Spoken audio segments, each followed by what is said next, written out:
नमस्कार, आप देख रहे हैं अतुल भारत समाचार।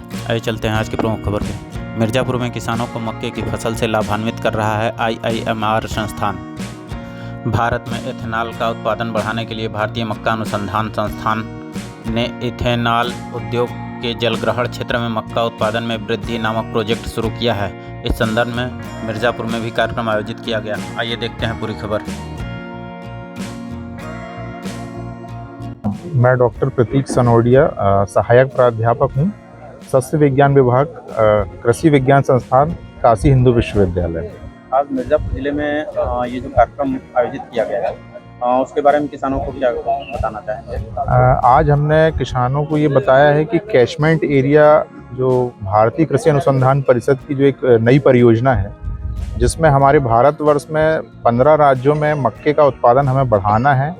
वर्ष भर मक्का किसानों के यहाँ पैदा किया जाए और उसको इथेनॉल इंडस्ट्रीज़ में पहुँचाना, ये गवर्नमेंट ऑफ इंडिया की स्कीम है। तो उसी के लिए हमने किसानों को बताया कि आप तीनों सीजन में रैनी सीजन, रबी सीजन और जायद सीजन, तीनों सीजन में मक्के की खेती किस तरह से करें। उसमें आने वाली जो मुख्य समस्याएं हैं, जैसे घास, विभिन्न प्रकार के घासों का नियंत्रण आप किस तरह से कर सकते हैं, और अच्छी किस्म की जो है मक्का की आप बीज लें, जो हम जितना ज़्यादा से ज़्यादा हो सकता है हम लोग उपलब्ध करा रहे हैं। पिछले वर्ष भी हमने उपलब्ध कराया है और इस वर्ष भी दोगुनी मात्रा में उपलब्ध कराने का हमने ये प्रण लिया है कि हमारा जो भवानीपुर है, चंदापुर है, इन गाँवों में हम पिछले साल हमने जितना मक्का दिया था किसानों को, उससे दोगुना मक्का हम लोग प्रदान कर पाएँ। और किसानों की जो समस्याएं हैं वो हमें विभिन्न व्हाट्सएप और कॉल के माध्यम से वो प्रदान करते रहेंगे और उनकी समस्याएं हम अपने वैज्ञानिकों तक पहुंचाकर उसका उचित समाधान उन्हें प्रदान करने की कोशिश करेंगे। सर, अपना व्हाट्सएप नंबर और जो भी कॉन्टैक्ट नंबर है किसानों को बताने जी, मेरा मोबाइल नंबर है 8874 476949। यही मेरा नंबर है और व्हाट्सएप नंबर भी है। अगर कोई बीमारी किसानों को मक्के में दिखती है या कोई नया कीट दिखता है, जैसे फाल आर्मी वर्म की समस्या भी बहुत ज़्यादा देखी जा रही है, स्टेम बोरर का कुछ किसान भाइयों ने बताया है कि ये प्रॉब्लम आ रही है जिसमें पूरा पौधा सूख जाता है। तो उससे जो निदान है, उनके निदान हम उचित निदान हमारे वैज्ञानिकों से पूछ के आप तक उपलब्ध कराने की कोशिश करेंगे। परिचय जानना चाहेंगे आपका? मैं डॉक्टर रामनिवास, रिसर्च एसोसिएट, भारतीय मक्का अनुसंधान संस्थान, नई दिल्ली। आज मिर्ज़ापुर जिले के चंदापुर में ये जो कार्यक्रम आयोजित किया गया है, इस संदर्भ में किसानों को क्या कहना चाहते हैं?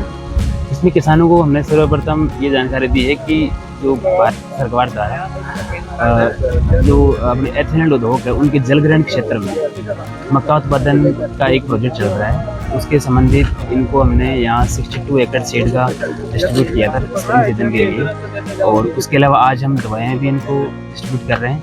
उसके अलावा इनके पास जो भी समस्याएं इनके उत्पादन करने में जो आ रही है, उनका भी निदान किया। ये जो मक्का की खेती पर विशेष बढ़ावा दिया जा रहा है, तो क्या आने वाले समय में किसानों को इससे बढ़िया उपज मिलेगी? बिल्कुल सर, उपज मिलेगी। और इसके अलावा भारत सरकार द्वारा जो जैसे अपने तौल केंद्र होते हैं अपने गेहूँ के लिए और चावल के लिए, उसी तरह भारत सरकार द्वारा इस बार मक्का के लिए भी तौल केंद्र खोलने की घोषणा की है उन्होंने। और जो नाफेड और जो जो राष्ट्रीय बीज निगम है NSC, उनके द्वारा इस बार इसका मक्का का खरीदा जाएगा। और उसके अलावा इसका जो MSP है 2225 रुपये निर्धारित की गई है। लेकिन इस बार जो NSC और जो नाफेड है, इनको सर मक्का खरीदने के लिए मिला नहीं। इनका जो एथेनॉल इंडस्ट्रीज है, जिस तरह से गवर्नमेंट ने कहा कि 20% जो एथेनॉल है वो पेट्रोल में मिलाना है मक्का से, तो उसमें सारा जो मक्का था वो एथेनॉल इंडस्ट्रीज ने अपने MSP से हाई रेट पे खरीद लिया। तो इसमें किसानों को बहुत फ़ायदा मिलेगा मक्का उगाने से, और उनकी जो आमदनी वही बढ़ेगी।